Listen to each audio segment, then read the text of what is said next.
Bonjour Anaïs. Eh oui, merci Solène. C'est maintenant l'heure dans toute liberté sur LCI. Une heure de décryptage, de débat, sans tabou, sans langue de bois. En somme, en toute liberté. Ça n'arrive qu'en France. On propose, on discute, vous votez. C'est le nouveau mantra de Sébastien Lecornu. 3 mots simples, presque naïfs, mais qui sonnent comme un rappel salutaire. Voilà comment est censée fonctionner la démocratie. Qu'est-ce qu'on rigole. Et pourtant, pendant que le Premier ministre redonne le mode d'emploi à ceux qui n'ont apparemment pas compris, le pays, lui, montre des signes d'épuisement. Plus de 68 000 entreprises sont en faillite, un record depuis 2009. Et cette retraite encore, qui pèse toujours, qui pèse lourd sur nos fiches de paye, tellement lourd qu'elles sont devenues illisibles, ces fiches de paye. 55 lignes en moyenne, un record mondial, tout simplement. On comprend plus rien à ce qu'on paye et à ce qu'on reçoit. Peut-être tout le symbole du moment, un pays où la mécanique démocratique s'enraye, où beaucoup contribuent sans que plus personne n'en voit le résultat. Alors quand le Premier ministre dit « on propose, on discute, vous votez », on a envie de lui dire « chiche ». Mais faites vite parce qu'à force de discuter, de s'empailler, la France, elle, s'épuise. Ça n'arrive qu'en France.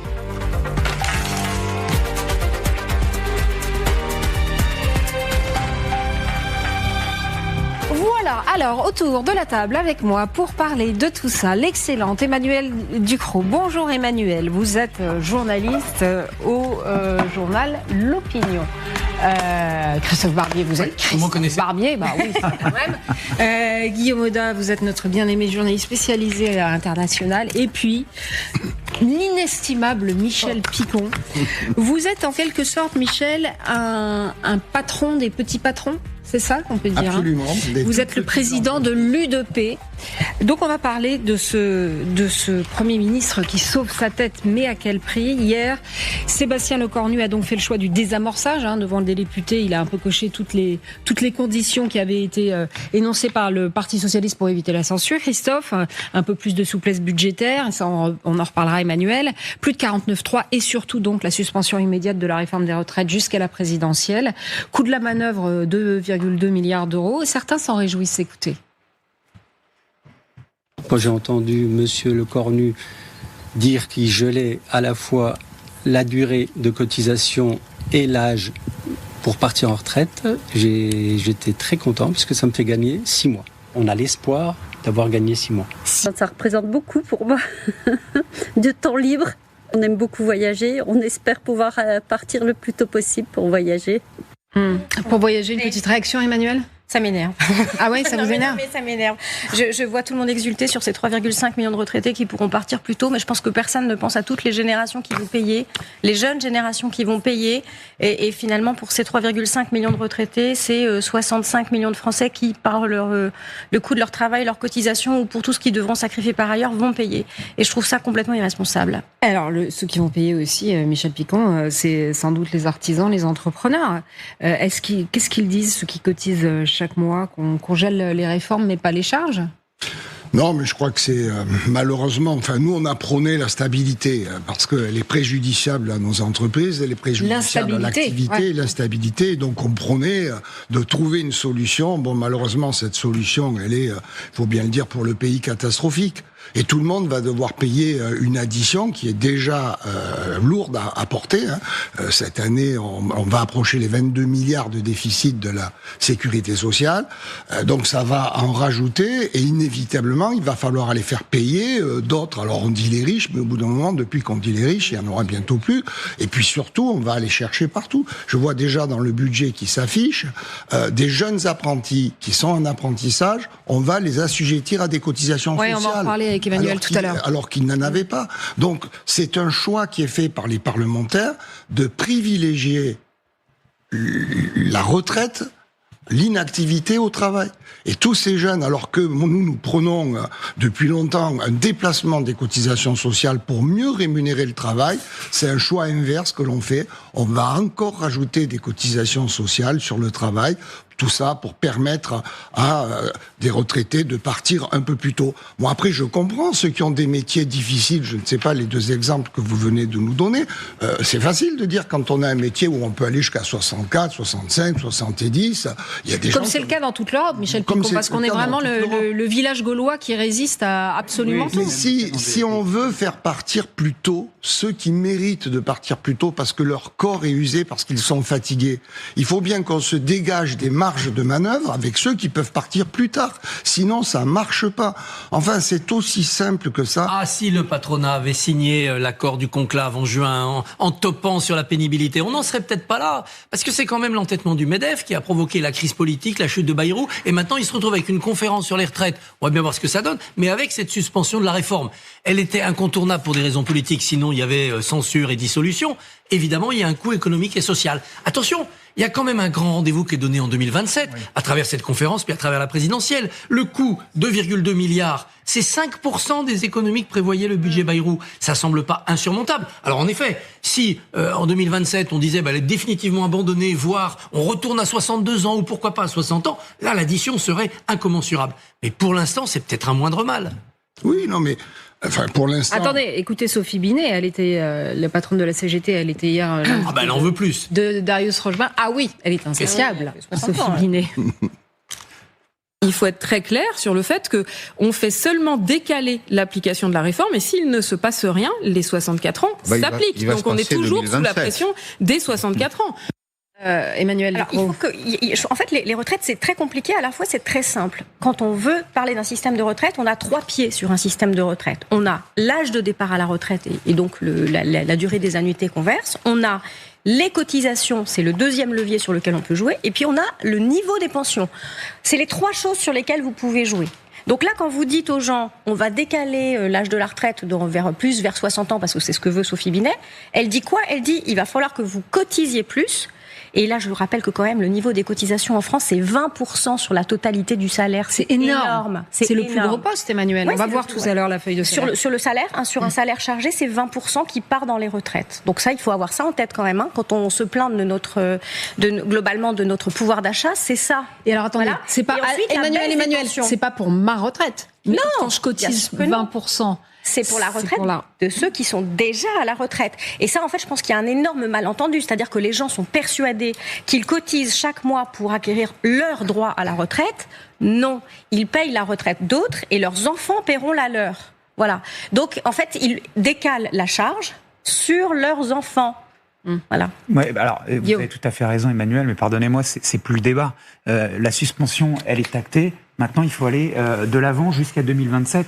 Christophe Barbier le rappelait, ce grand débat, il devra avoir lieu. Et vous avez raison. La politique, c'est le choix du moindre mal. C'est Raymond Aron qui disait ça. Et à un moment donné, Michel Picon, j'ai envie de vous poser cette question. Le moindre mal, c'est quoi dans cette histoire ? C'est 3,5 milliards, effectivement, jusqu'à 2027, qui vont coûter de l'argent. Emmanuel le décrivait. Ou 15 milliards, le coût d'une dissolution et ses répercussions. 2,2. Oui, pour 3,5 millions de retraités. Voilà, ça, c'est ce que Monsieur Lecornu, le Premier ministre, a dit à l'Assemblée, puisqu'il a fait le calcul pour les Français. Et vous avez 2 ans de stabilité fiscale à peu près. Mais à choisir la stabilité, la possibilité d'investir en tant que représentant des petites, très petites et moyennes entreprises, ou alors, encore une fois, cette espèce de marasme dans lequel on est, sans budget. Une France dotée d'un budget, c'est quand même un peu d'horizon pour vous. Ah non, mais c'est tout ce qu'on a réclamé depuis des semaines, en disant, entendez-vous. Bon, le coût de cette entente est lourd, mais il vaut mieux ça que rien. Entre 2 mots, on choisit le moins pire. Oui, en effet.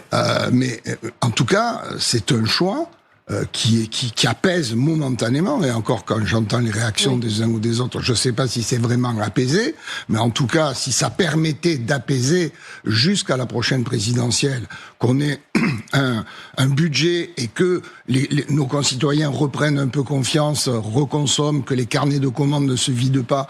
Oui, le prix à payer est certainement utile pour le pays. Vous me disiez hors antenne, je suis inquiet.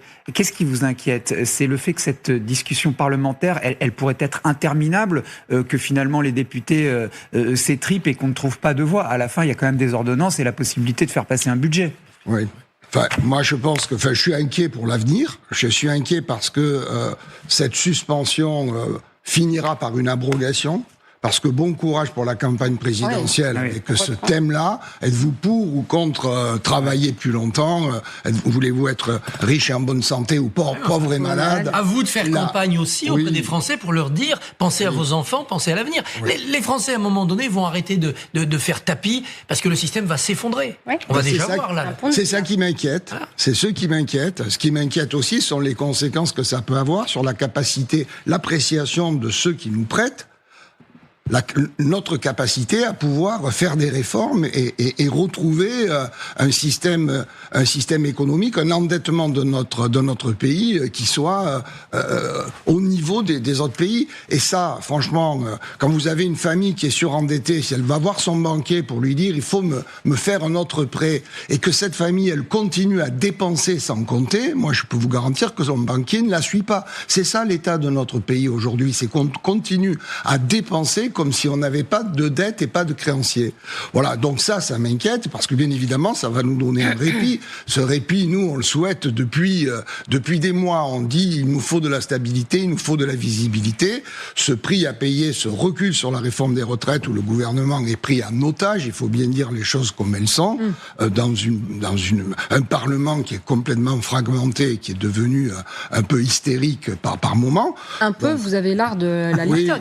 Oui, non, mais je veux blesser personne, mais bon, oui, enfin, même hier sur les postures des uns et des autres, c'est assez insupportable. Il y aura un prix à payer tout de suite, c'est le coût du recul, 3 milliards, 600 millions l'année prochaine, et il y aura un coût à payer à long terme. Parce que moi, je ne vois pas comment un grand débat, enfin, vous demandez aux partenaires sociaux de faire de la pédagogie auprès des Français. Oui, on peut la faire, mais à condition que quand vous avez fait un cours, vous n'avez pas derrière des gens qui disent « Ah mais non, c'est pas possible ». Les démagogues. Qui disent, voilà. Et la démagogie. Vous citiez tout à l'heure le conclave des retraites, mais le conclave des retraites, moi j'en suis sorti, parce que c'était un jeu de dupes. Ça n'avait qu'un seul but, c'était faire durer un gouvernement. Mais ça se sentait dès le début. À partir du moment où la CGT, FO s'en vont, que même la CFDT, dont on sentait qu'elle pouvait concilier, mais elle aussi disait c'est retour à 62 ans. Moi, j'abandonne pas les 62 ans. Mécaniquement, c'est pas possible. Donc tout le reste, même s'il y avait eu un accord entre le MEDEF et la CFDT, cet accord aurait été honni par la CGT, par la CFDT, par le Rassemblement national, par les socialistes peut-être un peu, mais ils sont pris en étau. Enfin, moi, je suis pas là pour faire de la politique, mais l'analyse que nous avions faite, c'est que ce conclave était un jeu de dupes qui n'avait pas la véritable volonté des partenaires sociaux. Là, on a une conférence sociale à laquelle on va nous inviter. Moi, j'ai déjà eu hier mon collègue Frédéric Souillot, et moi, je dis ok, on retourne à la table, les amis, on demande au gouvernement et aux partis politiques de nous lâcher la grappe, lâchez-nous les baskets, laissez-nous travailler, et on va essayer d'équilibrer le camion. Mais est-ce que c'est pas ça le problème quand même? C'est-à-dire qu'on se prend la tête et on s'empaille sur les retraites depuis je ne sais plus combien d'années, alors qu'on s'interroge pas. C'est ce que disaient tous les correspondants étrangers que j'ai pu interviewer sur le sujet. Ils nous disent, mais en France, vous n'aimez pas le travail et vous ne vous interrogez pas sur le travail. Comment vous voulez travailler? Combien de temps? Pourquoi c'est pénible? Qu'est-ce qu'on fait si c'est pénible? Etc. Et là, on s'est même pas interrogé. J'espère que dans cette conférence sociale, le thème central, ça sera le travail et non pas les possibilités d'y échapper. Nous avons le taux d'emploi. Oui. Réfléchir à la notion de travail, à ce que ça représente. Mais ça n'arrive qu'en France. C'est vraiment le thème du truc.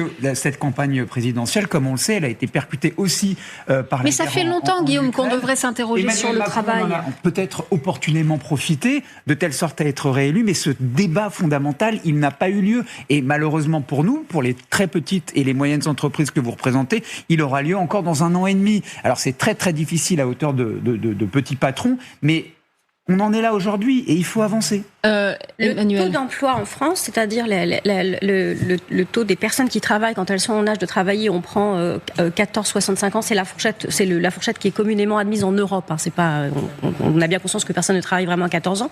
Il est plus bas chez nous que chez tous nos voisins. C'est 72% en France, c'est 79% en Allemagne, de mémoire 82% aux Pays-Bas. C'est-à-dire justement parce qu'on ne travaille pas assez longtemps dans la vie en France. Et ça, c'est quand même une vraie question. Il y a aussi ce débat qui est monté en France après le Covid sur le droit à la paresse, qui est quand même un débat absolument délétère, parce que quand vous faites valoir votre droit à la paresse, vous le faites valoir au détriment des gens qui vous financent, c'est-à-dire vos concitoyens. Et c'est pas responsable du tout. Et en fait, on est dans ce débat et dans cette fuite en avant de déconsidération du travail depuis quand même les années 80, à mon avis. On n'en sort pas. Nos voisins européens en sont sortis et nous, on est toujours en train de faire du surplace. Ça nous explose au visage. Alors, pendant que les politiques s'écharpent sur les retraites, donc, eh bien, les petites entreprises, les petites et moyennes entreprises souffrent. C'est le deuxième à la une. Alors c'est un chiffre qui glace, Michel Picon, 14 371 faillites au troisième trimestre, du jamais vu depuis 2009. Rien qu'en septembre, regardez, 6 800 procédures, plus de 6% sur un mois.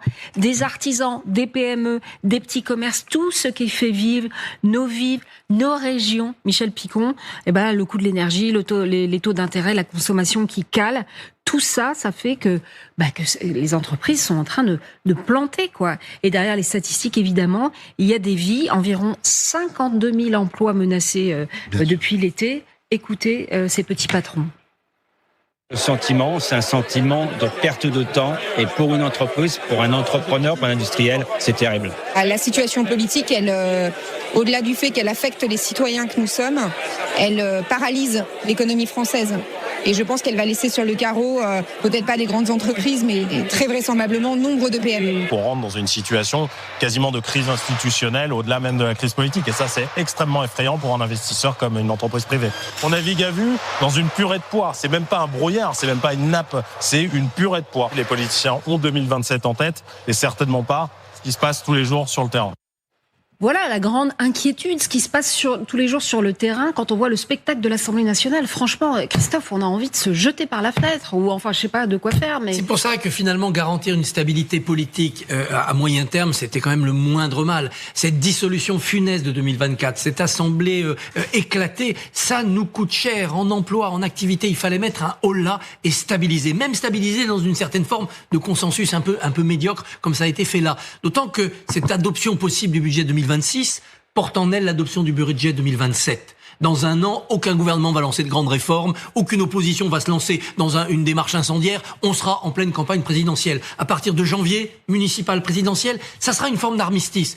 Et les entreprises pourront se poser et avoir un horizon. Les maires auront été réélus, c'est important pour les PME, très important.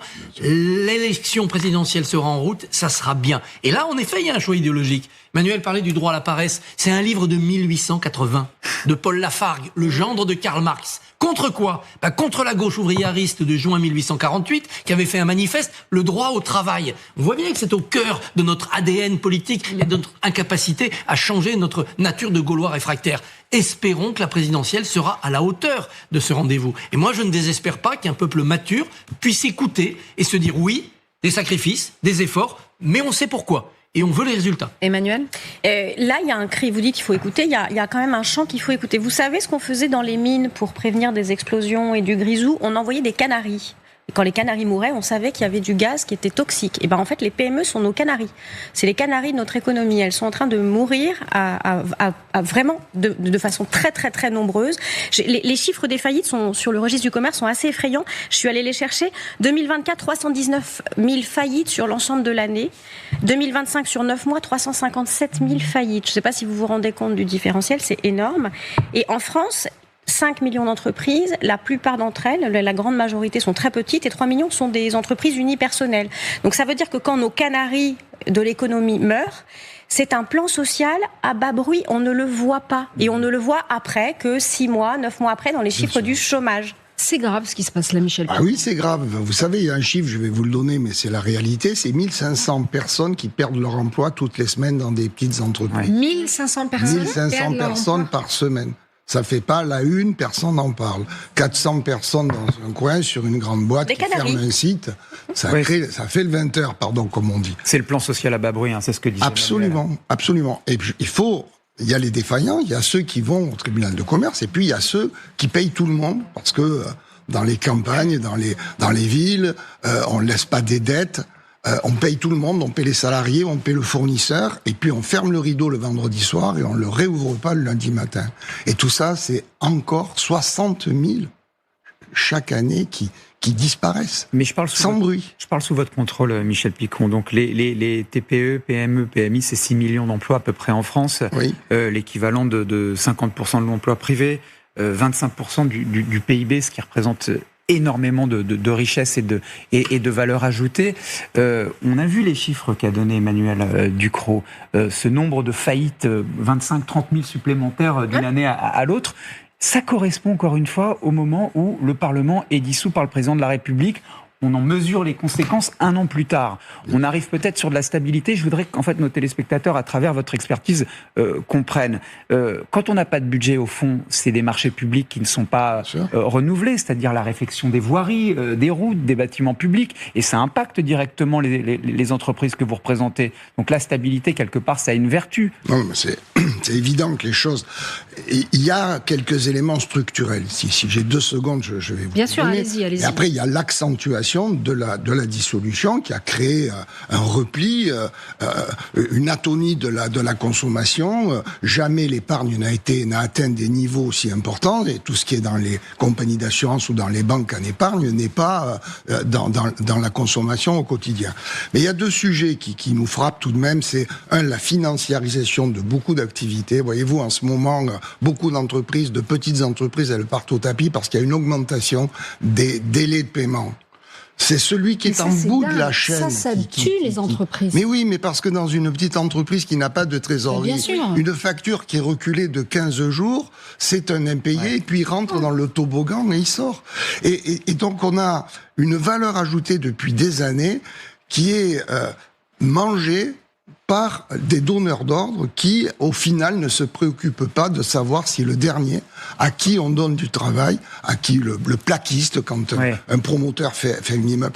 Et ça, c'est un sujet... alors, je comprends, aujourd'hui, on mobilise des capitaux, il faut de la finance pour... Et il faut du retour sur investissement pour ceux qui ont financé, mais tout ça se fait au détriment du dernier, de la petite entreprise. Et ça, c'est un système qu'il faut arrêter. On l'a mis en bloc là, Michel Picon. Attendez, 1500 personnes perdent leur emploi par semaine. Oui, tout à fait. Répète ça. Oui. Mais c'est incroyable. Bah oui, mais c'est alors deuxième point. Excusez-moi, je vous ai coupé parce que je trouve ça hallucinant. Non, et puis le deuxième sujet. C'est tous ces commerces qui ont fermé dans le vêtement, dans la droguerie, dans la mercerie. Et moi, quand je vois l'argent que l'on met tous pour revitaliser les centres-villes, que les collectivités locales mettent parce que les centres-villes se meurent, et au fond, les gens disent « mais moi, je suis pas heureux dans cette ville qui s'est complètement déshumanisée ». Et qu'est-ce qui humanise les villes si ce n'est les activités commerciales, son boulanger, voilà. La taxe à 2 € sur les petits colis, ça peut être efficace ou... Oui, enfin, il faudra que cet argent soit fléché. Non, il financera les retraites. Dans le soutien, oui, il va financer probablement les retraites.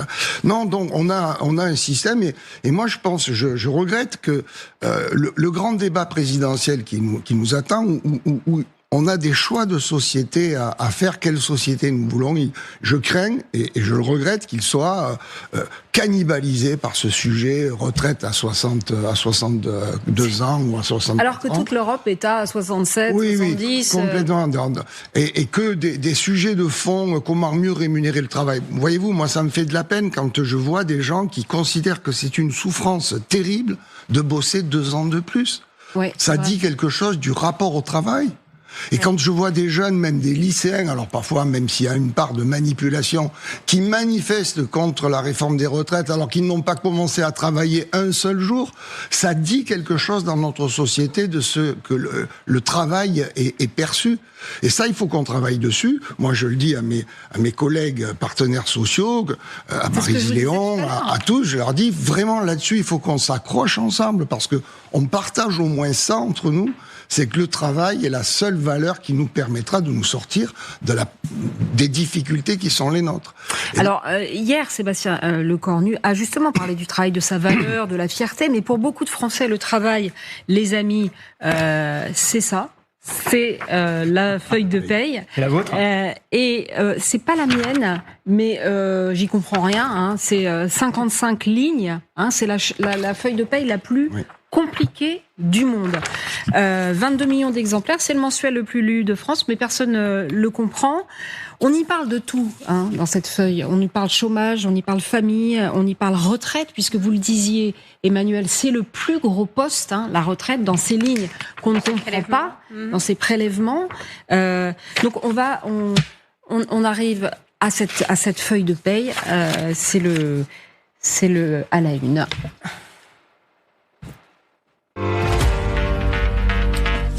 Donc, cette feuille de paye, d'après une étude du club landois, 6 Français sur 10 ne savent pas ce qu'elle finance, ce qu'elle paye, ce que sont les contributions. Et la moitié ignore combien ça coûte à l'employeur, Emmanuel. Alors ça, c'est la première information. Cette feuille de paye, là, si vous voulez bien la remontrer, Anaïs, elle ne dit que la moitié de la vérité de ce que c'est que l'emploi et le coût du travail en France. Parce que ça, elle parle de votre salaire brut, jusqu'à votre salaire net. Et maintenant, on a rajouté une ligne qui est celui des prélèvements des impôts à la source. Mais avant même cette feuille de paye, avant même qu'elle arrive jusqu'à vous, il y a toute la partie employeur, c'est-à-dire le coût de l'emploi, de votre emploi pour l'employeur, qui est quasiment, je ne sais pas, c'est à peu près le double de ce que... C'est à peu près le double. Donc en fait, vous estimez que vous coûtez à votre employeur votre salaire brut. En fait, c'est pas vrai, vous lui coûtez 2 fois plus cher. Et ça explique aussi, et ça découle de toute notre difficulté à régler le problème des retraites. Parce que quand votre employeur vous augmente de 100 €, en fait, à lui, ça lui coûte 200 €. Et vous, au bas de votre ligne, il vous reste même pas 75 €. Donc en fait, toute la vérité du travail, elle est dans cette feuille de paye et dans ce qu'elle dit et dans ce qu'elle ne dit pas surtout. C'est un problème pour vous, la feuille de paye, Michel? Oui, c'est un problème parce que ça ne nous permet pas de rémunérer nos salariés, nos collaborateurs suffisamment. Et il faut absolument... Le travail n'est pas assez payé en France.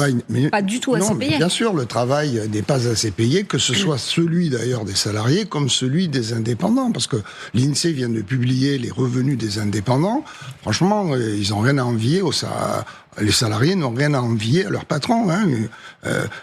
Les salaires, c'est pas 10 fois, 20 fois. Quand j'entends des trucs comme ça, nous, dans les boîtes, c'est quand c'est 2 fois ce que prend le plus haut salaire, c'est ou le plus petit salaire, c'est déjà bien. Un salon de coiffure avec 2 salariés, une apprentie, l'exploitant ou l'exploitante, c'est une rémunération mensuelle de 2600 €. Sa coiffeuse, elle est à 1008. Et elle porte sur elle toute la responsabilité de cette boîte. Donc les revenus ne sont pas suffisants, aussi bien pour les revenus du travail, aussi bien pour les indépendants que pour les salariés. C'est pas un hasard.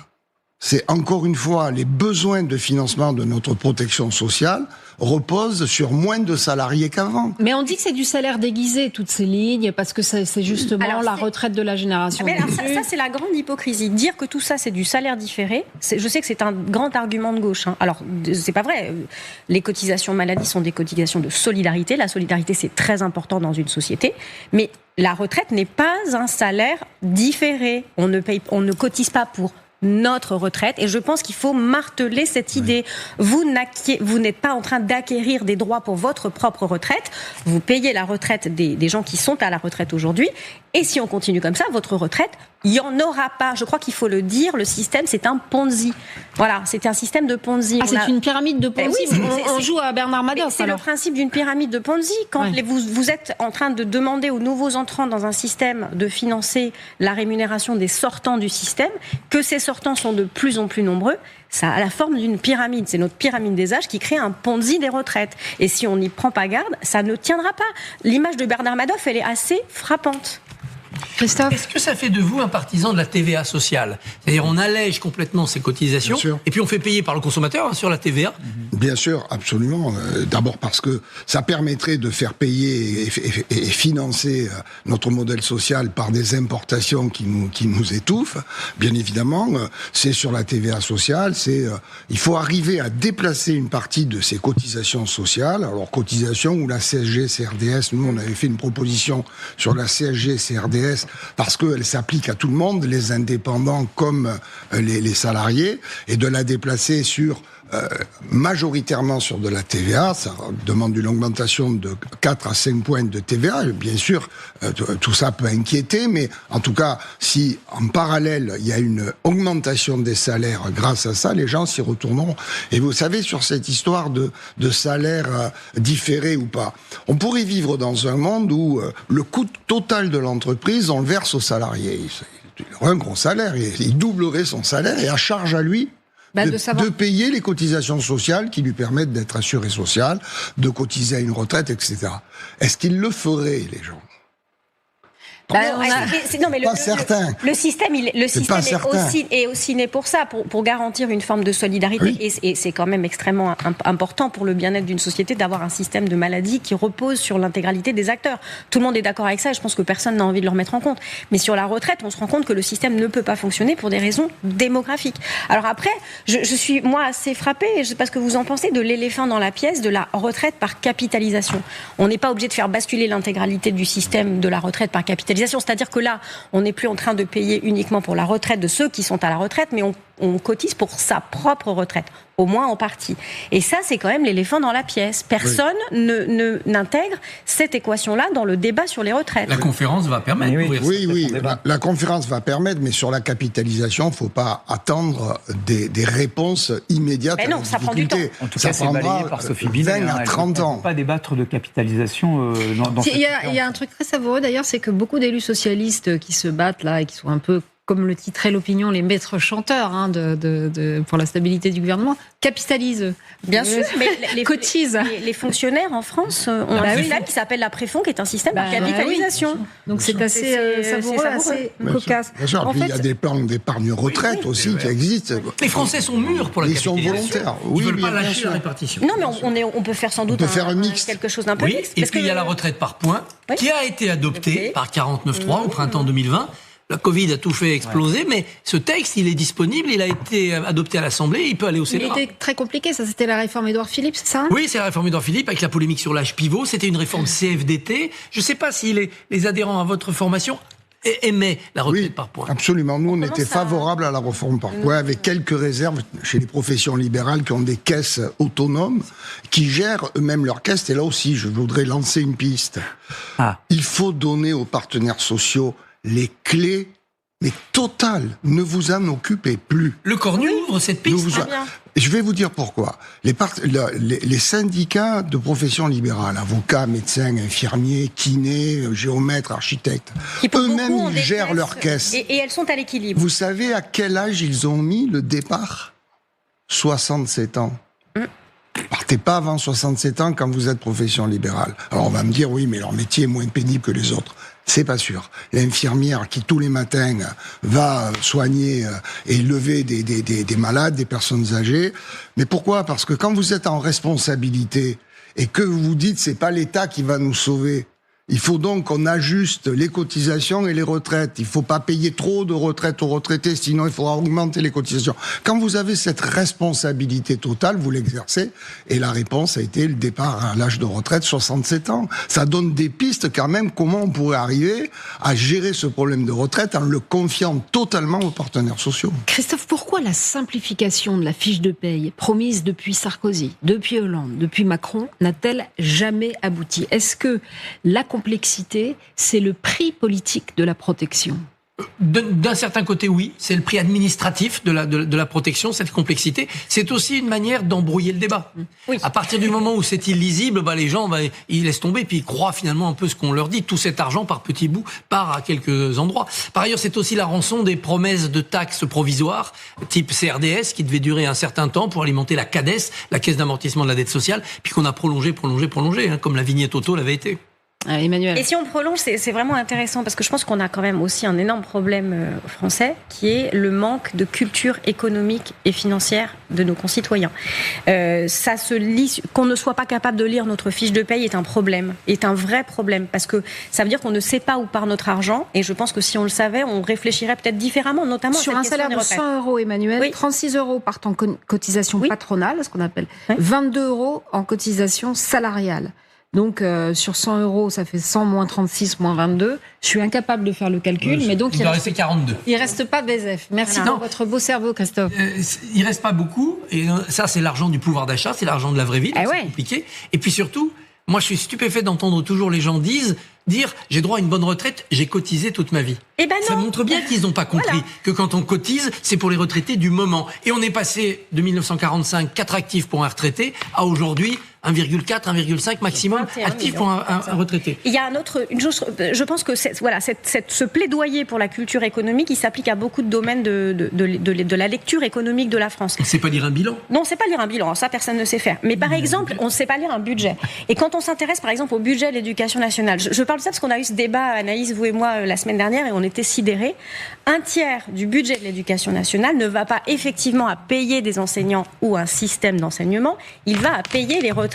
Ça, c'est dingue. Des anciens profs. Ça, franchement. Alors, peut-être que c'est pas un problème, mais si on le dit comme ça aux Français, plutôt que de leur faire croire qu'on met plus d'argent dans l'éducation nationale alors qu'on en met juste plus dans la retraite des profs, la lecture, elle est différente. Et on se dit, oui, mais le poids de tout ça est écrasant et ça se fait au détriment de nos enfants. Et je pense que si on dit la vérité sur les choses, on permet aux gens de réfléchir et de prendre en main le destin de manière instruite. Justement, Emmanuel, vous parliez de budget. Le budget qui a été déposé là, c'est notre carton rouge. On va voir les gagnants et les perdants, surtout les perdants. Carton rouge. Alors le budget 2026, c'est un peu un budget de guerre. Il fait des blessés, Emmanuel. Pour sauver les finances publiques, le gouvernement a choisi les priorités. Défense, sécurité, éducation, on n'y touche pas. Mais pour le reste, c'est la diète. En tout cas, c'est un budget qui risque de faire des victimes économiques bien réelles, Emmanuel. Alors ça, c'est inévitable. De toute façon, on est dans un budget d'économie, donc il y a forcément des postes qui vont baisser. Ça, c'est inéluctable. Alors, par exemple, déjà, moi, je suis assez sidérée de gens qui commencent à dire « Oh, on va geler les pensions des retraités ». Eh ben oui, dis donc. C'est exactement le principe. Si tu ne veux pas travailler plus longtemps et si on ne peut pas augmenter les cotisations, le troisième pilier, c'est le gel des cotisations. Eh ben oui, en fait, l'argent magique, ça n'existe pas. Donc oui, là, il y a des blessés. Après, il y a d'autres choses qui sont assez intéressantes. On peut parler, par exemple, de la fiscalité sur le bioéthanol. Bon, alors, bioéthanol, parce qu'il y a des gens qui font le choix du bioéthanol pour faire des économies, justement. On écoute. Différence du 600 €, 700 € presque par mois. Pour moi, personnellement. C'est parce que je bouge beaucoup. Par mois, avant, je mettais entre 150 et 200 € et là, ça me coûte 80 €. À l'heure actuelle, sur 20 à 25 000 km par an, j'économise environ 2 000 €. C'est considérable. Ils économisent tout simplement. Alors le diable, il est dans les détails, parce que là, on nous parle de consommateurs qui sont à la pompe, qui ont fait un choix, etc. Mais en fait, il y a d'autres victimes. Le bioéthanol, qui est-ce qui l'utilise ? Le bioéthanol, c'est le biodiesel, par exemple. Le bioéthanol ou le biodiesel, c'est utilisé par les flottes de bus dans les villes. Oui, et qui va payer les collectivités, puis les gens qui prennent les transports en commun. Alors, autre victime de ce budget qui va entrer en discussion, Christophe. C'est pas encore. Bien sûr, non, c'est la loi de finances telle qu'elle est déposée, le PLFSS tel qu'il est déposé. On va parler recettes, on va parler dépenses, ça va prendre du temps. Il y a une date limite, c'est la fin de l'année, puisqu'il faut que ça soit passé au Conseil constitutionnel. Autre victime, et ça vous concerne aussi, Michel Picon, c'est les apprentis. Oui, bien sûr, c'est dommage pour eux. D'ailleurs, c'est une voie. Oui. Non, mais c'est sidérant. C'est terrible parce que c'est des gamins qui, eux, travaillent, vont au travail, et puis l'indemnité d'un apprenti, elle est pas haute, et elle va être affectée de cotisations sociales. Non, mais vous l'avez dit, c'est une erreur de faire ça. Voilà. Alors ça apporte de la stabilité, etc., mais ça a un coût à payer pour tout le monde. Et il va falloir qu'on explique ça. Parce que si on veut un moment que la raison s'empare du Parlement, il va bien falloir que chacun comprenne qu'il y a des conséquences à cette décision-là. Je voudrais lancer quelque chose, une piste de réflexion. La gauche française a réussi à imprimer dans le débat public le concept de dette climatique. C'est-à-dire de dire, si nous continuons à vivre comme nous vivons, nous rendrons la planète invivable pour nos enfants. Et ce concept-là, avec le concept de limite planétaire, il est inscrit dans l'imaginaire collectif. Désormais, plus personne, ou quasiment plus personne, ne nie ça. En fait, on est face à des retraito-dénialistes, là, maintenant. Qu'est-ce que c'est que ça ? Des retraito-sceptiques. C'est-à-dire des gens à qui on dit il y a des limites pas planétaires, mais des limites systémiques à la retraite. Des limites démographiques. Des limites démographiques, des limites financières, etc. Et vous les niez, en fait. Vous êtes en train de nier c'est ça. Et vous êtes en train de faire avec le climat financier en France un pays invivable pour vos enfants. Oui. Vous êtes en train de faire financièrement ce que des promoteurs brésiliens font à l'Amazonie. Vous rasez et vous ne vous souciez pas des générations futures. Emmanuel, si vous me permettez un peu de nuancer le propos, peut-être qu'à un moment donné, il faut aussi interroger les industriels et les constructeurs d'automobiles qui abandonnent en fait la trajectoire de l'éthanol. Parce que c'est pas rentable. Là, vous retournez sur le bioéthanol. Non, mais climato, retraito. Non, mais là, je parle juste de la prise de conscience de la transmission de ce fardeau aux générations futures, par le fardeau des retraites. Le bioéthanol, on est sur un petit. On va encourager un comportement. Oui, mais je pensais que vous mettiez dans le même paquet. Non, pas du tout. Je parle juste de la carburant vert qu'on abandonne, à la fois les retraites dont on n'a pas compris quel enjeu. Ah oui, sur les apprentis, je suis tout à fait d'accord avec vous. On encourage des comportements. Allez vers l'apprentissage, c'est formidable. Regardez les Allemands. Et c'est objectivement. Le travail manuel, et c'est bien. Et après, tac, on taxe. On dit aux gens, achetez des voitures au bioéthanol, c'est un carburant vert, et puis c'est moins cher. Et puis on taxe. C'est pas très honnête. On a toujours fait ça, mais c'est pas très honnête. Un dernier petit point là sur ce budget. Olivier Faure a dit ce matin que la taxe Zuckman passerait probablement par ordonnance. Alors, est-ce que ça c'est une bonne nouvelle pour vous, Michel Picon ? Vous en fichez ? Tout est possible aujourd'hui. On aura vraiment aligné toutes les communes. Nos petites entreprises, la taxe Zuckman, on regarde ça vraiment de très loin. Ça ne nous concerne pas. Mais ça ne nous empêche pas tout de même d'avoir un avis. Taxer ce qui produit est pas une bonne idée. Le sujet, c'est pas d'amaigrir la poule parce qu'elle fera moins d'œufs. Le sujet, c'est peut-être de se dire comment on partage les œufs tous les matins, plutôt que de dire on va la faire maigrir ou lui prendre un peu de plume. Donc nous, on pense que c'est pas une bonne idée. Toutes les taxes, les impôts de production, enfin tous ceux qui taxent avant même qu'on ait produit quelque chose, c'est pas une bonne chose. Alors ensuite, après, est-ce que finalement Monsieur Faure traite Monsieur le Cornu de menteur, quoi, puisque on est arrivé à un stade tout de même de respect dans la classe politique et qui est assez édifiant.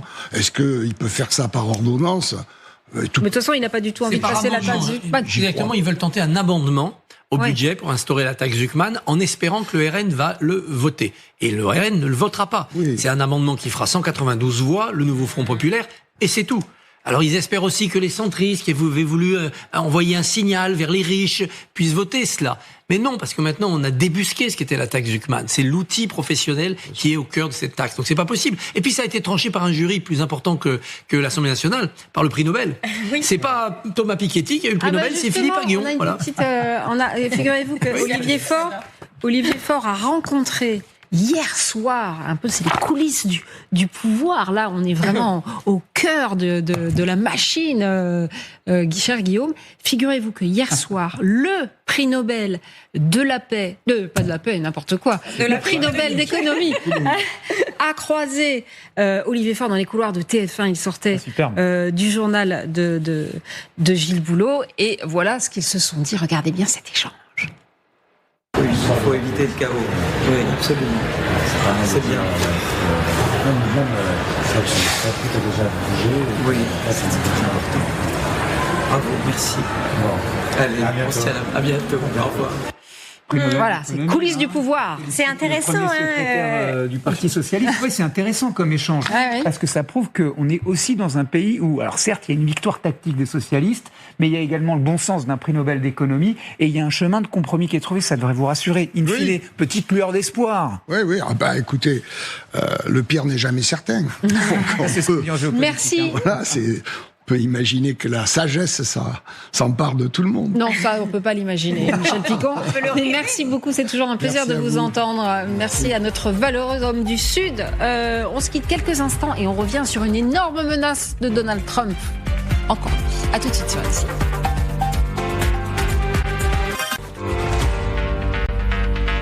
Allez, de retour sur le Vivant Plateau dans toute liberté. On va vous parler de Donald Trump. Mais juste avant, Guillaume, vous vouliez ajouter quelque chose sur ce foutu budget qui va être en discussion, Christophe, dans quelques jours. Là, alors ça va démarrer très vite. Les commissions de finances en est déjà emparées. On parlait des apprentis. Ouais, les apprentis, très important. Les apprentis sont à peu près 1 million en France, ok ? Donc ça représente quand même à peu près 20% de la tranche 18-25 ans qui est en âge de rentrer sur le marché du travail. On débute sa carrière, on commence à apprendre dans une entreprise avec un patron qui vous forme, certes parce que c'est peut-être à un moment donné plus économique pour lui de le faire, mais également parce qu'il vous accompagne tout au long peut-être d'une partie de votre carrière. C'est hyper important d'être dans une cohésion, dans une entreprise et d'être formé. Avec ce projet de loi de financement de la sécurité sociale 2025 qui doit être donc en débat maintenant parlementaire, vous savez qu'un apprenti, en réalité, il va voir son salaire, a priori, diminuer de 150 € net par mois. Vous imaginez quand on est indexé sur le SMIC, 145 à 150 € net par mois, qui ça va encourager parmi la jeunesse que de se former auprès d'un patron? Et quel patron ça va encourager à un moment donné qui cherchera à tout va de la main-d'œuvre et dans tous les sens? Donc le message qu'on envoie à travers jeunesse, en fait, ce rabotage, c'est on rabote les petits salaires pour équilibrer des budgets. Moi, c'est comme ça que je le comprends. Ça nuit aux entreprises qui cherchent de la main-d'œuvre et ça nuit aux jeunes qui veulent entrer sur le marché du travail. Alors pourquoi ? Parce que jusqu'à maintenant, les salaires des apprentis étaient exonérés pour une bonne partie de CSG et de CRDS, donc c'est-à-dire de la dépense sociale. On les exemptait par exemple, d'abonder au système des retraites. On considérait qu'ils étaient suffisamment peu payés pour en être exonérés. Et je trouve que c'est tout un symbole de tout ce qu'on se dit depuis ce début de cette émission, c'est-à-dire que nos non-choix, nos absences de choix ou nos choix de confort sur les retraites, parce qu'on refuse politiquement ce sujet épineux et miné, ont des conséquences sur les plus jeunes, ceux qui rentrent dans le marché de l'emploi, ceux qui sont la force économique de demain et qui vont payer toute leur vie. Et qui payeront en retraite, plus ou moins d'ailleurs. Depuis le début de cette émission, c'est ça que je note, c'est qu'en fait, on est en train de sacrifier, pas massacrer quand même, il ne faut pas exagérer, mais enfin de sacrifier notre jeunesse, nos enfants. C'est le retréto-scepticisme. Ah, voilà. Si le vous me permettez, retréto-scepticisme. D'un mot, indépendamment des étiquettes, simplement saluer la méthode consiste à mettre les partis sur la sellette face à leurs responsabilités, face à leurs électeurs sur cette question si cruciale qui est celle de la jeunesse. Quelque part, c'est réhabiliter aussi l'esprit des institutions par le peuple, pour le peuple. Et ben, c'est le peuple qui prend le pouvoir à travers leurs députés. Et il faudra bien à un moment donné discuter et peut-être à un moment donné réfléchir aux conséquences que ça a sur notre jeunesse. Et les jeunes votent peu. Les retraités votent beaucoup, les retraités sont de plus en plus nombreux, les jeunes de moins en moins nombreux. Je suis pour le droit de vote à 16 ans. Ça changerait. C'est une bonne idée. Pas mal. On rééquilibre le corps électoral un petit peu. Pas mal, peut-être même obligatoire, pourquoi pas Oui. Impliquer les Français allez, les amis, dans cet exercice. Quand même, Guillaume, on voulait dire un petit mot de cette phrase qui fait du bruit. Alors, 2 jours après la conclusion d'un cessez-le-feu, on l'a vécu ici en direct sur ce plateau de LCI, Guillaume, à Gaza, et la libération des otages en Israël, on entre dans le dur, Guillaume. Oui. Au propre comme au figuré, à Gaza, le Hamas exécute ses opposants publiquement à tour de bras. Voilà. Les images sont immondes. Elles sont immondes, elles sont glaçantes, elles ont fait réagir le président des États-Unis de retour de Sharm el-Sheikh et on l'écoute. Mais nous avons dit au Hamas que nous voulions les désarmer et qu'ils se désarmeraient. Et s'ils ne le font pas, nous les désarmerons. Et cela se fera rapidement et peut-être violemment. Mais ils se désarmeront, vous me comprenez ? You understand me? Vous m'avez compris. Donald Trump, il a sans doute compris qu'en réalité, à Gaza, à l'heure où on se parle, le Hamas n'est pas mort, le Hamas respire encore. Et ces images, effectivement, qu'on a vues d'exécution publique, sans autre forme de jugement qu'une balle tirée dans la tête de gens qui sont abattus devant une foule, ils ont les yeux bandés. Qu'est-ce que ça raconte? Ça raconte qu'en réalité, le Hamas a l'intention, encore une fois, de conserver cette mainmise sur cette enclave palestinienne. Dans les faits, il a déclenché une énorme offensive sur le territoire qui a été évacué en partie par l'armée israélienne, offensive contre les milices rivales, contre les grandes familles de Gaza. Je ne vais pas rentrer dans le détail, mais il y a des familles qui sont implantées depuis des années, les Dormouches en particulier. C'est 10 000 personnes, c'est ça? Alors cette famille-là en particulier, c'est 10 000 personnes. C'est également des gens qui ont beaucoup investi dans le bâtiment, qui ont beaucoup gagné d'argent à l'époque qui précédait la prise de contrôle de la bande de Gaza par le Hamas, c'est-à-dire en 2008. 2007. Et évidemment, c'est une concurrence maintenant qu'on est dans une sorte de chaos d'après-guerre, si je puis dire. La nature a horreur du vide, mais le problème, c'est que les gens qui sont armés, c'est le Hamas pour le moment. Et qu'est-ce que ça dit au-delà de ce que ça raconte? C'est que le chemin de la pacification de cette bande de Gaza, qui est en partie détruite par l'armée israélienne et ces bombardements, ce chemin, il va être difficile, il va être violent, comme l'a dit le président américain, si le Hamas ne désarme pas, si le Hamas n'est pas démantelé, si le Hamas n'est pas liquidé politiquement, comme toutes les parties au conflit, c'est-à-dire cette organisation terroriste et Israël l'ont signé, dans le cadre des négociations, ça va être assez difficile s'il n'y a pas de force d'interposition qui est mise en œuvre très très rapidement. C'était l'objet des discussions en fait de Sharm el-Sheikh. Donc il faudra qui participera, quel pays arabe, qui les épaulera, la France, les États-Unis pour les armées, surtout quel mandat des Nations Unies clair et extrêmement efficace, sans quoi, je vous le prédis ici, et évidemment je ne le souhaite pas pour la population civile, la bande de Gaza va se transformer en Somalie, un territoire incontrôlable, un territoire dangereux pour ses voisins, l'Égypte et Israël, et potentiellement quelque chose qui est explosif. Donc attention, il faut vite que cette force d'interposition entre en action, sans quoi on s'achète des lendemains qui vont être extrêmement douloureux et pénibles.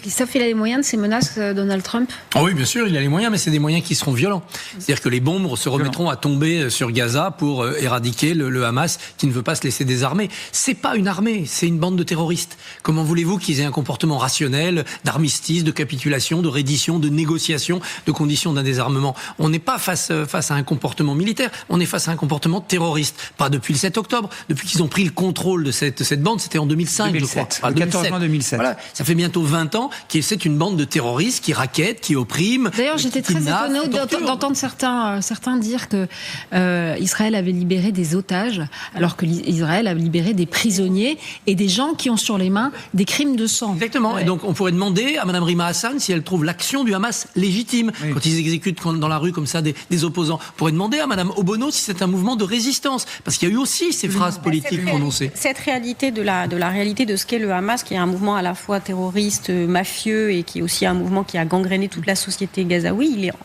Ce thème-là, il a été mis sous le boisseau pendant 2 ans par la guerre dans la bande de Gaza. Et là, c'est en train d'exploser au visage de quand même beaucoup de gens qui ont soutenu un peu bec et ongle, pas les Palestiniens, mais aussi le Hamas. Exactement. Allez, c'est l'heure de la minute d'espoir, parce qu'il en reste, figurez-vous. Il y a de l'espoir.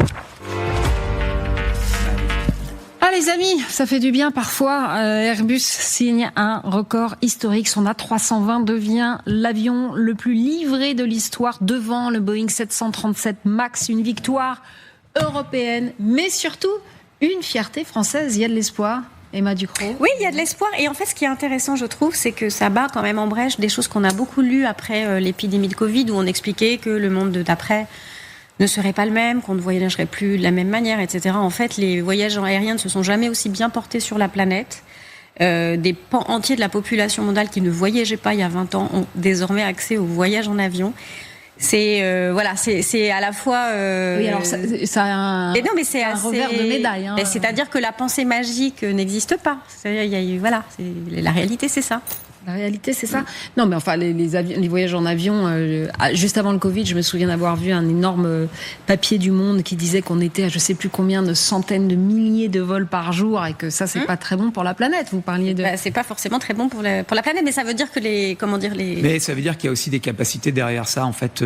Regardez, c'est beau quand même. Il est beau cet Airbus A320 là. Celui-là, par exemple, il est magnifique. Et les constructeurs tels que Airbus commencent déjà à réfléchir aux moyens de transporter effectivement beaucoup de monde de manière plus écologique. Le 320 Neo, là, celui qu'on voit voler, il est vraiment intéressant parce que celui-là, il est très innovant dans sa motorisation. Il dépense 30% de carburant en moins en vol. Et bientôt, il y aura l'avion à hydrogène, il y aura l'avion électrique. Alors ça, c'est pas pour tout de suite.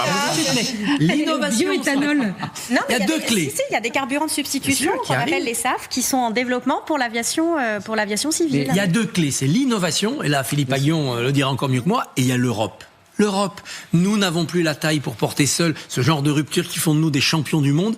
Il faut le faire au niveau européen. C'est difficile, mais il faut le faire sur la défense, il faut le faire sur le pharmaceutique, il faut le faire sur l'aérien. L'Europe. Non, bon, c'est le général de Gaulle.